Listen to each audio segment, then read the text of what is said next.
Alors moi, mon adresse va à l'endroit de Monsieur le ministre de la Jeunesse, parce que pour moi, il est le principal responsable de la déchéance de la jeunesse actuelle.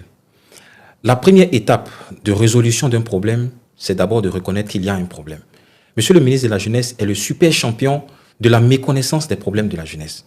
Quand j'entends qu'en Côte d'Ivoire, il y a 2,6% de chômage, et c'est un chiffre qui est cité à foison, qui est répété à foison, pendant que quand nous, on se promène dans les rues, quand on discute avec nos jeunes frères, on se rend compte qu'il y a énormément de malaise. Avant-hier encore, on parlait d'un phénomène qui mine actuellement la société, surtout au niveau de nos sœurs, nos filles et nos sœurs, le phénomène de ce qu'on appelle de façon triviale le busy, c'est-à-dire des jeunes sœurs qui, malheureusement, vendent leur corps. De plus en plus, ce phénomène-là est, je peux dire, le bilan du président de la République, Alassane Ouattara, c'est son bilan aujourd'hui. Il y a un grand bond du phénomène de busy. Est-ce que ce phénomène-là fait partie aussi des causes qui font descendre le taux de chômage à 2,6%?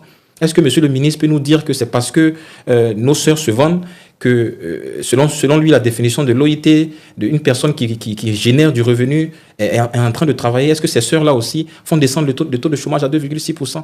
Voilà pourquoi notre économie est tellement informelle que l'OIT nous demande de se baser sur les emplois vulnérables. En Côte d'Ivoire, il y a trop d'emplois vulnérables. Monsieur le ministre ne veut pas reconnaître cela. Monsieur le ministre se concentre sur tout ce qui est revenu. Mais en Côte d'Ivoire, un jeune ne va jamais s'asseoir. Ce n'est pas comme en France où on va pointer à Pôle emploi et puis on est rémunéré. En Côte d'Ivoire, tout le monde se lève et chacun fait un petit boulot. Même quand ça ne lui permet pas de manger, si vous considérez qu'il est rémunéré, que vous avez fait un grand travail, mais c'est fort malheureux. Et je pense que, monsieur le ministre, si vous reconnaissez votre échec, vous avez la première étape pour solutionner cette situation. Et malheureusement, beaucoup de jeunes, regardez les apprentis Baka, regardez nos soeurs qui sont dans le busy, beaucoup de jeunes ont besoin que d'abord vous reconnaissiez leur situation avant de chercher une solution. Merci, docteur. Monsieur Mian. En ce qui me concerne, je vais m'axer sur un problème de société courant. Les avances sur facture pour les entrepreneurs en Côte d'Ivoire. Aujourd'hui, savez-vous que pour obtenir une avance sur facture pour nos différents entrepreneurs, on nous parle d'un taux d'intérêt de 10% et un minimum de 1 million. C'est-à-dire, si tu es un entrepreneur avec une facture de 2 millions, à la banque, tu dois verser un minimum de 1 million. Il y a un problème dans ce sens. Parce que tout ce qui est comme bénéfice pour les entrepreneurs partent dans les caisses de la banque. Que pouvons-nous faire pour améliorer ces situations? Parce qu'on nous parle d'emploi, on nous parle de taux de chômage. Aujourd'hui, c'est la jeunesse qui se débrouille. C'est la jeunesse qui se défend. On peut compter le nombre d'entreprises au niveau de la CPC qui ont eu à fermer les portes. Comme on le dit dans notre jargon habituel, les jeunes sont des grouilleurs. Il est temps de se porter ou de se tourner vers eux afin d'améliorer leurs conditions, de les soulager, leur permettre d'avoir accès à l'investissement, accès au financement, accès à la formation. Pour préparer l'avenir d'un pays, il faut solutionner tout ce qui est formation. Il faut éduquer sa population et il faut former sa jeunesse. Logement, emploi, santé, pouvoir d'achat, au-delà des discours politiques, comment se porte vraiment la population ivoirienne? Le bien-être est-il une volonté politique réelle ou plutôt un simple slogan? Chers invités, le bien-être fait-il partie du programme de nos politiques ou au contraire, c'est juste un slogan pour séduire les électeurs à l'approche des élections? Le bien-être, c'est une donnée qui est subjective. Chaque population exprime la façon dont elle vit en Côte d'Ivoire. Ce qui est constant et qui est objectif, ce sont les données réelles, ce sont les chiffres réels. On a dit, le président Thiam, lorsqu'il est arrivé en politique, l'un des premiers problèmes qu'il a mis au devant est le fait que l'indice de développement humain de la Côte d'Ivoire est mauvais. Nous étions parmi les 30 derniers en indice de développement humain. Bien que ça se soit amélioré lors du dernier classement, il n'en demeure pas moins que nous faisons partie des pays les moins qualifiés en termes d'indice de développement humain. Mais il y a beaucoup d'autres classements, par exemple l'indice du bonheur brut. Tous ces classements-là, la Côte d'Ivoire est très mal classée. Et ça se ressent dans le quotidien des Ivoiriens. Nous qui vivons avec le peuple, nous qui marchons avec les Ivoiriens tous les jours, on se rend compte que tant au niveau de l'éducation, tant au niveau de la santé, tant au niveau du quotidien, les Ivoiriens ne vivent pas à l'aise. Je prends par exemple la cherté de la vie. Avant-hier, j'étais avec quelqu'un qui est responsable de plusieurs magasins et on parlait de ce qu'on appelle le blocage des prix. Vous savez, le président de la République, une année, avait bloqué les prix sur l'huile parce que puisqu'il y avait une augmentation des denrées, il avait fait un blocage des prix. Et ce monsieur se plaignait, il disait que c'était une mesure qui était complètement, qui était complètement inopportune. Parce que vous ne pouvez pas bloquer les prix, vous demandez à un vendeur de fixer son prix sur l'huile. Et par exemple, quand il va transporter l'huile, il va payer le pont, il va payer du courant qui est beaucoup plus cher. Vous savez que l'électricité est devenue plus chère aujourd'hui. Donc finalement, toutes ces dépenses sont plus élevées, mais vous lui demandez de bloquer le prix de l'huile. Donc finalement, lui, il cache l'huile, puisqu'il ne peut pas vendre l'huile au prix où l'État lui impose de vendre. Il cache l'huile et au contraire, la mesure devient contre-productive parce que moins il y a d'huile, plus le prix de l'huile va encore s'augmenter. Donc la Côte d'Ivoire, très fort malheureusement depuis un certain nombre d'années, fait partie des pays les plus chers d'Afrique. Je l'ai dit sur un autre plateau de télévision, en 2024, l'un des classements numéro a montré que la Côte d'Ivoire était le pays le plus cher d'Afrique en 2024.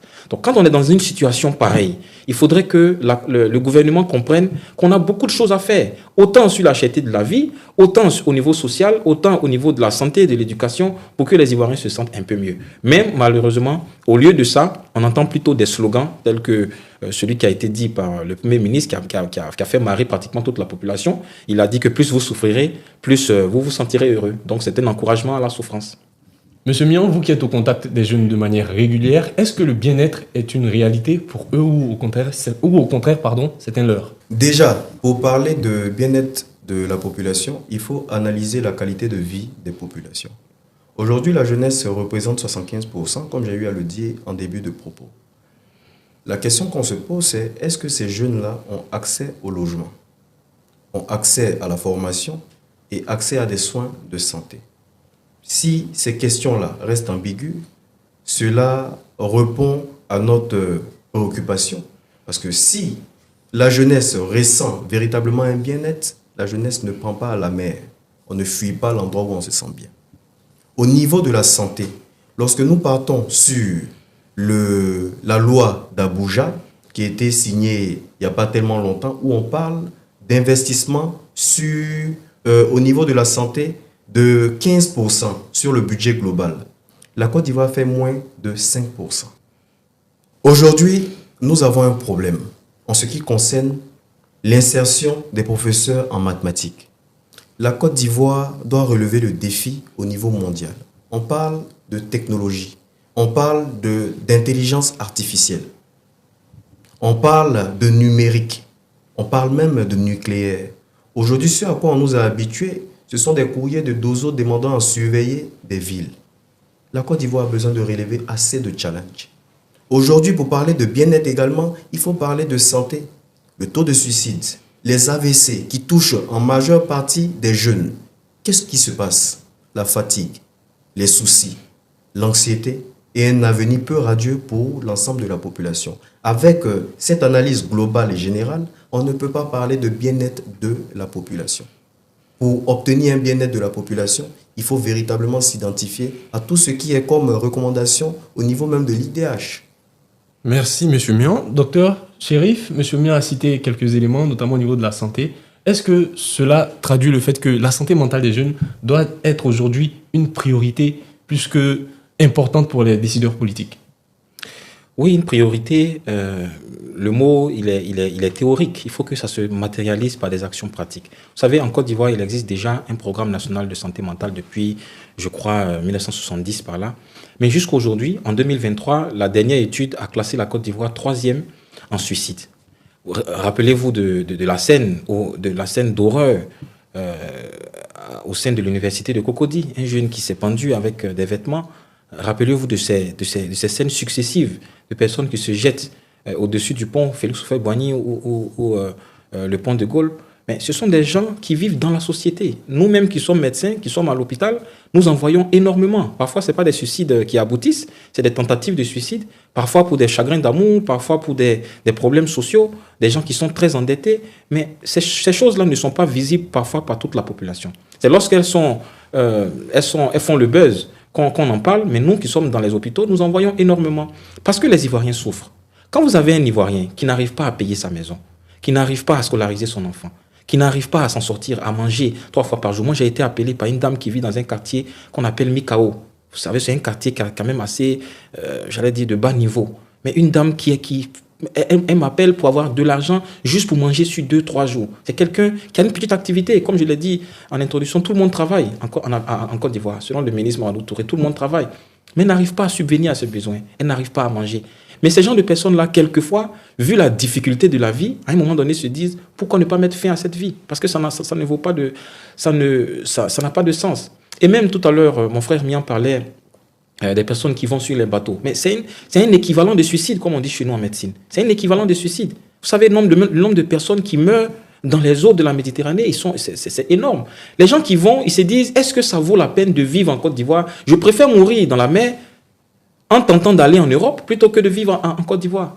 Donc, regardez le niveau auquel la souffrance de la population est exprimée. C'est une souffrance qui est exprimée. Vous savez, le taux de suicide est grand parce que les gens n'arrivent pas parfois à faire sortir ce qui est enfoui en eux.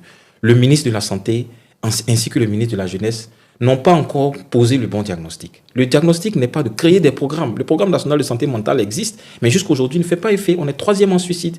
Parce qu'en réalité, on n'a pas donné les moyens aux gens de supporter la souffrance dans laquelle on a mis la population. Vous allez créer 100 psychologues, vous allez créer 100 centres de psychologie en Côte d'Ivoire. Tant que la cherté de la vie est à ce niveau, tant que l'inflation est à ce niveau, tant qu'il y a la cherté des logements, les gens vont continuer à se suicider très fort malheureusement. Parallèlement aux personnes qui prennent la mer pour immigrer de manière clandestine, il y a d'autres personnes, des jeunes notamment, qui restent en Côte d'Ivoire et qui réussissent. On ne va pas citer d'exemple ici pour ne pas faire de publicité, mais pourquoi ces personnes-là réussissent dans un système tant décrié? Non, déjà, pour juger un système, il ne faut pas juger seulement que ceux qui réussissent. Il y a en sciences politiques quelque chose qu'on appelle l'égalité des chances. Quand vous êtes le fils d'un multimilliardaire et que vous réussissez dans un système où votre père est multimilliardaire, ça n'augure pas que le système est bon. Le système serait bon seulement lorsque l'ensemble de la population, quel que soit le lieu où il est né, où les gens sont nés, quel que soit le lieu où ils grandissent, ils ont les mêmes chances de réussir. Et c'est ça la défaite, c'est ça le plus grand échec de ce gouvernement. N'avoir pas créé une égalité des chances. Quelqu'un qui naît moi dans mon village, à Ganoué ou à Wanino, quelqu'un qui naît à Mapleu, vous pensez qu'il a la même chance de réussite, la même chance de se soigner que quelqu'un qui vit à Abidjan? Mais pas du tout. Donc, il faut sortir des slogans de réussite individuelle, parce que la réussite individuelle, partout, il y en a. Même dans les pays les plus pauvres au monde, il y a des gens qui ont réussi. Et ce n'est pas ça qui est le gage d'une bonne politique. La politique se fait pour que chacun puisse réussir dans le lieu où il grandit, dans le lieu où il est. Pourquoi Abidjan est saturé? Pourquoi tout le monde veut venir à Abidjan? Parce qu'on ne réussit qu'à Abidjan. Parce qu'à l'intérieur du pays, il n'y a absolument rien. Dans ma région, je termine juste sur ça, dans ma région, il n'y a pas d'IRM. Vous savez, en médecine, l'IRM aujourd'hui occupe une place de choix dans les diagnostics. Par exemple, quand vous faites un AVC ischémique, il y a un type d'AVC qu'on appelle un AVC ischémique. Quand vous faites un AVC ischémique, quand on fait une IRM, ça nous permet de dater l'AVC. Et ça nous permet de faire un traitement qu'on appelle la thrombolyse qui sauve le malade. En Europe, en France, les gens rentrent avec une paralysie d'AVC. À cause de l'IRM, ils sortent, ils marchent tranquillement. Aucune paralysie à cause de la thrombolyse. En Côte d'Ivoire, dans toute ma région, il n'y a pas d'IRM. Toute ma région. Les gens sont obligés de venir jusqu'à Daloa. Actuellement, où je vous parle, l'IRM de Daloa est dans un carton. C'est fermé. Ça a été livré, mais c'est fermé. Donc, c'est non utilisable. Les gens viennent jusqu'à Abidjan pour faire des IRM. Vous vous imaginez quelqu'un qui fait un AVC, dont on doit prendre en charge dans les 6 premières heures, est obligé de quitter Waninou, quitter Ganoué dans la difficulté des routes et venir jusqu'à Abidjan pour se faire traiter. Mais il est paralysé à vie. C'était même en décède. Comprenez que ce gouvernement ne pose pas le bon diagnostic. Et le vrai problème, je termine sur ça, c'est de nier le problème. Parce que, comme je l'ai dit, la première étape pour résoudre un problème, c'est de reconnaître qu'il y en a un. Tant qu'on va dire que la Côte d'Ivoire est dans un paradis, tant qu'on va le répéter à satiété, on va cacher ces problèmes-là et les gens vont continuer de mourir et de souffrir. Merci docteur. Monsieur Mian, votre avis sur la question? Ce qu'il faut savoir, c'est que lorsque nous nous en sortons bien dans un pays, on ne prend pas la mer. En Côte d'Ivoire, de façon factuelle, il y a la classe aisée et il y a les autres. Partons sur certains exemples. Aujourd'hui, en Côte d'Ivoire, on essaie de nous faire miroiter des modèles d'excellence. Quand on sait que la majorité des Ivoiriens ne touchent pas plus de 400 000, 300 000. Aujourd'hui, pour s'en sortir, c'est difficile. Et les personnes qui réussissent dans ce milieu-là, au niveau même de la jeunesse, sont des personnes riches ou des personnes qui nagent dans la corruption. Il y a plusieurs modèles d'excellence qu'on a voulu nous vendre. Je prends le cas de Soto qui a été présenté comme un jeune d'excellence. Je prends le cas de KDS. Je prends le cas de plusieurs entrepreneurs à succès selon eux qui se sont vus être après présentés comme des personnes baignant dans tout ce qui n'est pas catholique. Il y a une réalité en Côte d'Ivoire. Il ne faut pas fuir cette réalité.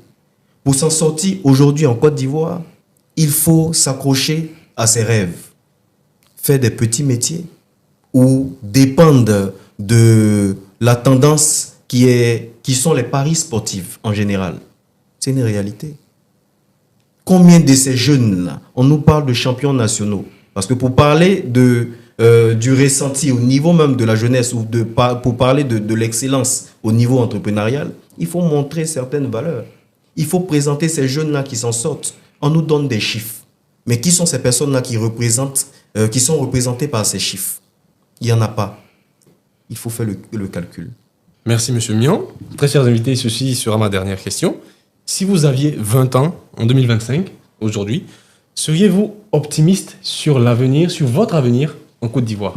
Alors moi, si j'avais 20 ans, actuellement en 2025, je réfléchirais sérieusement entre rester en Côte d'Ivoire dans cette situation difficile ou partir à l'étranger. J'allais vraiment réfléchir. Je ne sais pas quelle décision j'allais prendre, mais j'allais vraiment réfléchir à cela. Les valeurs qui sont mises en avant actuellement dans ce pays, quand vous êtes jeune et que vous voyez ces valeurs-là, ce n'est pas des valeurs pour des personnes consciencieuses et studieuses. La Côte d'Ivoire ne met pas en avant des bonnes valeurs. Regardez ceux qui sont reçus par le président de la République, par les ministres. En majorité, c'est soit des influenceurs. Les influenceurs aujourd'hui ont beaucoup de contact avec certains ministres de notre République. Beaucoup de personnes qui font le buzz. Si vous faites le buzz, si vous dansez, si vous mettez un peu de savon dans votre oreille, vous êtes reçu par beaucoup de ministres.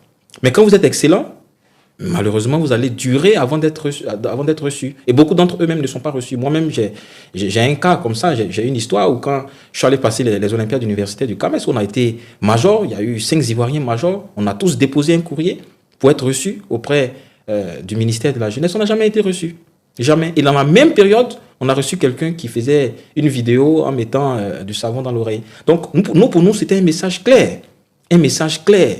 Vaut mieux s'amuser, vaut mieux être dans la dépravation, être dans tout ce que vous voulez, plutôt que d'être studieux, plutôt que d'être concentré sur son avenir. Ce message-là, c'est un message que nous avons pris de plein fouet, que je sais que beaucoup de jeunes en Côte d'Ivoire prennent de plein fouet. Si j'avais 20 ans, j'allais peut-être chercher aussi à changer de président de la République et de changer de système politique. Parce qu'en la réalité, on a fait croire à beaucoup de jeunes que c'est Dieu qui les rend pauvres. J'entends beaucoup ta situation, tu dois les accepter. Vous savez, en Afrique, on croit beaucoup en Dieu.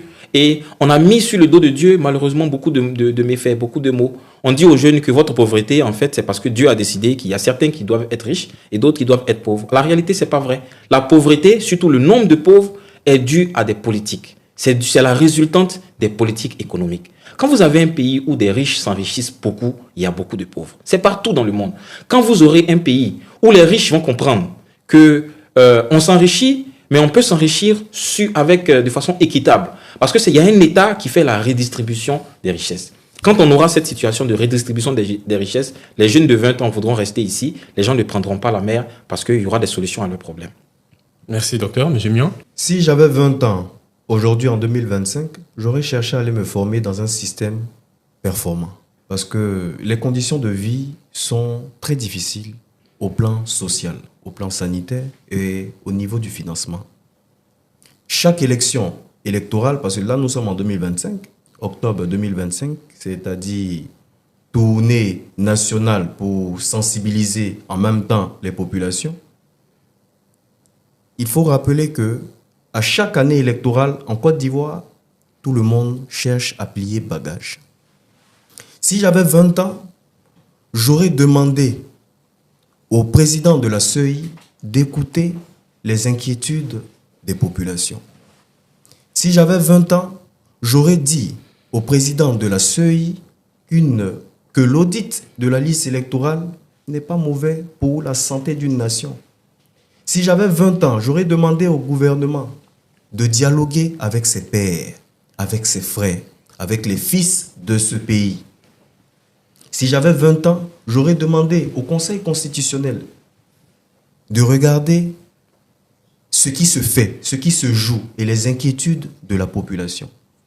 Si j'avais 20 ans, j'aurais dit que le parrainage citoyen est un leurre, est une manière d'exclure certains candidats. Si j'avais 20 ans, j'aurais demandé à la justice de Côte d'Ivoire de se plonger dans le passé. Aujourd'hui, nous sommes à quelques mois des élections présidentielles en Côte d'Ivoire et il est important de ne pas négliger la situation et les inquiétudes des populations. L'audit partiel a été effectué par l'ensemble même des partis politiques et ceux de l'opposition. Il y a eu des problèmes qui ont été relevés. Il y a eu des anomalies qui ont été dénoncées. Mais malheureusement, ils n'ont pas été pris en compte. Il a été demandé par l'ensemble de l'opposition une réforme de la commission électorale indépendante. Il a été demandé l'audit. Beaucoup de demandes ont été faites, mais qui sont tombées dans l'oreille de sourds. Chers invités, d'adresser un dernier message à l'endroit des téléspectateurs avant de clore cette émission. Déjà, merci à tous ceux qui nous ont suivis. Merci à la chaîne PDCI TV et à l'émission Autrement Politique. Mon dernier message à l'ensemble de la population, c'est nous n'avons qu'un seul pays. Aujourd'hui, l'opposition, la population de Côte d'Ivoire dans son ensemble, souhaite la paix, c'est-à-dire des élections apaisées. L'ensemble de la population souhaite des élections inclusives, démocratiques, afin que chaque Ivoirien dans son ensemble puisse participer et porter son choix sur un candidat. Il ne faut pas priver ces Ivoiriens-là de vote. Il ne faut pas exclure certains candidats. Il faut penser à la vie de la nation. Il faut permettre aux populations, étant même, comme on le dit, dans une nation démocratique, de participer au scrutin, parce que retirer 4 candidats majeurs de cette liste électorale-là va jouer sur le scrutin. Nous voulons sortir des anciens démons de la Côte d'Ivoire. Il est temps que ça change. Et ce changement-là commence par nous-mêmes, par nos autorités, par ceux qui gèrent nos institutions. Pensons à la Côte d'Ivoire. Et comme j'ai eu à le dire récemment, ouvrons le débat. Docteur? Alors moi, mon adresse va à l'endroit de la jeunesse. Tous ces jeunes hommes, ces jeunes femmes, ces personnes dans les quartiers, dans les universités, toutes ces personnes qui sont entre, j'allais dire, 18 et 35 ans. Donc, on a tous vécu une période de notre vie où la Côte d'Ivoire était extrêmement divisée. Et je suis sûr que chacun de vous n'a plus envie de revivre ça. Quand vous entendez les discours à la télévision, sur Internet, il y a une partie des discours qui commence à devenir très dangereux et qui provient principalement d'un camp. Vous savez, il y a cette histoire, cette belle histoire qui est à la fois religieuse et culturelle de Salomon avec le bébé qu'on devait trancher en deux, avec 2 femmes, chacune se réclamant la mère de ce bébé. L'une des femmes a refusé qu'on découpe le bébé en 2. L'autre a accepté. Et ce bébé-là, c'est aujourd'hui la Côte d'Ivoire. Vous entendez des discours de haine, des discours de division extrême, des discours d'exclusion. On ne vous fera pas candidat et on ne sait pas ce que vous ferez. Des discours de condescendance, d'orgueil, des discours de méchanceté. Et ces discours-là, nous ne devons pas y adhérer. Je sais que vous avez la tentation parfois d'aller prendre 5 000 francs, une boîte de sardines avec un certain nombre de politiques. Mais à la réalité des choses, nous avons un pays à construire. Et ce pays que nous avons à construire là, c'est un pays que nous allons construire avec l'amour que nous avons pour cette nation. Nous allons construire ce pays avec l'amour que nous avons pour cette nation, mais au-delà de ça, avec l'entente. Donc cette adresse-là, je ne la fais pas uniquement aux jeunes du PDCI-RDA, qui est mon parti politique. Je le fais aussi à l'endroit des jeunes du parti au pouvoir, des jeunes d'autres partis d'opposition. De leur dire ensemble, construisons une nation d'inclusivité. Une nation où chacun va participer. Si moi je veux voter le président Tidiane Thiam parce que j'estime que c'est lui qui représente l'avenir de la Côte d'Ivoire, j'ai le droit d'insister pour qu'on puisse me permettre de l'élire. Si vous souhaitez élire quelqu'un d'autre, quel que soit son âge, qu'il ait 90 ans ou 83 ans, permettez-nous aussi d'être sur la liste électorale, de compétir à voix égale. Et c'est un message de cœur que je vous adresse. Je ne vous adresse pas un message de raison, je vous adresse un message de cœur. Chacun de nous doit se battre Pourquoi on est une Côte d'Ivoire d'inclusivité? Parce que cette exclusion qu'on a débutée, elle n'aboutira sur rien de bon. Nous l'avons déjà expérimenté. Nous avons vu comment la Côte d'Ivoire était divisée, comment la Côte d'Ivoire était, était détruite pendant de nombreuses années. Et nous ne voulons pas revivre cela. Et donc vraiment, je demande à l'ensemble des jeunes de nous rejoindre dans ce combat. Ce n'est pas un combat pour un leader politique. Je le rappelle à chaque fois, ce n'est pas un combat pour un leader politique, c'est un combat pour une démocratie et une république. Il faut que la démocratie soit respectée en Côte d'Ivoire et il faut que chaque leader soit candidat à l'élection présidentielle.